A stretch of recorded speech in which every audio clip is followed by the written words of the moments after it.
ჩვენ ვიმყოფებით ბელგიის დედაქალაქში, ბრიუსელში, მთავარი მოედნის მიმდებარე ტერიტორიაზე, რამდენიმე მეტრში აქედან არის გრანდ პლაცი, მთავარი მოედანი. ეს კი საფონდო ბირჟაა, სადაც უკვე მეორე დღეა იკრიბებიან ტერორისტული აქტის შემდეგ ბელგიელები და არა მარტო ისინი, მათი გულშემატკივრები, ევროპის მოქალაქეები, ტურისტები, რომლებსაც ამ მძიმე პერიოდში, ამ მძიმე დღეებში მოუწიათ ამ ქალაქში ყოფნა. ძირითადად, რა თქმა უნდა, ჟურნალისტები აქ შეკრებილ ადამიანებს ვეკითხებით თუ რას გრძნობენ, რა შეიცვალა ტერორისტული აქტის შემდეგ. ისინი ამბობენ, რომ ძალიან ბევრი რამ შეიცვალა მათი ცხოვრების წესი და დაისვა ძალიან ბევრი კითხვა, რომელზეც სურთ რომ პასუხები მიიღონ.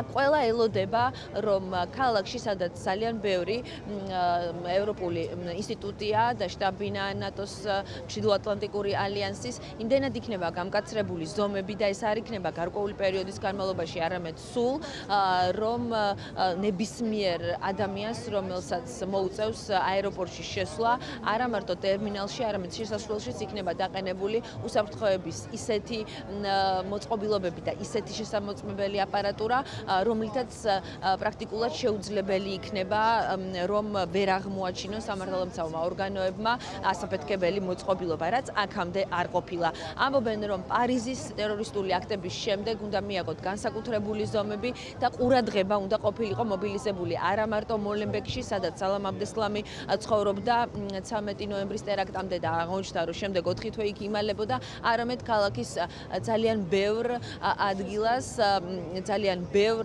ისეთ ტერიტორიაზე, საიდანაც მოდიოდა საფრთხე და არა მარტო ბრიუსელში. აქ მოდიან ადამიანები სანთლებით, წარწერებით, რომლებსაც სწოვებენ დაწერილებს და როგორც პარიზის ტერაქტის შემდეგ ბელგიაში მომხდარი ტერორისტული აქტის მთავარ სიმბოლოთაც თეთრი ვარდი იქცა. ჩვენ ვხედავთ აქ წარწერებს, მე ვარ ბრიუსელიდან, მე არ მეშინია და ტერორისტულ აქტებს ჩვენ უპასუხებთ არა შურისძიებით, არამედ მეგობრობით.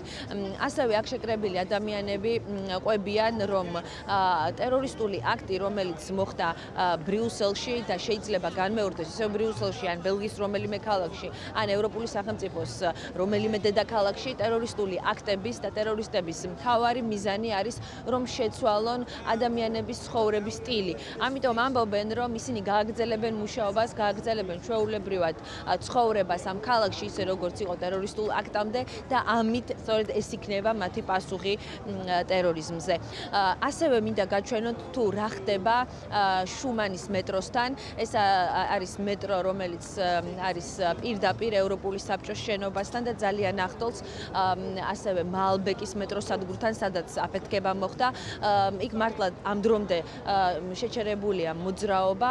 ეს არის მიმდებარე ტერიტორია იმ ევროპული ინსტიტუტების, სადაც იკრიბებიან ევროპელი ლიდერები თითქმის ყოველ კვირას და მანამდე, რა თქმა უნდა, არის ევროკომისიის წარმომადგენლების შეხვედრები.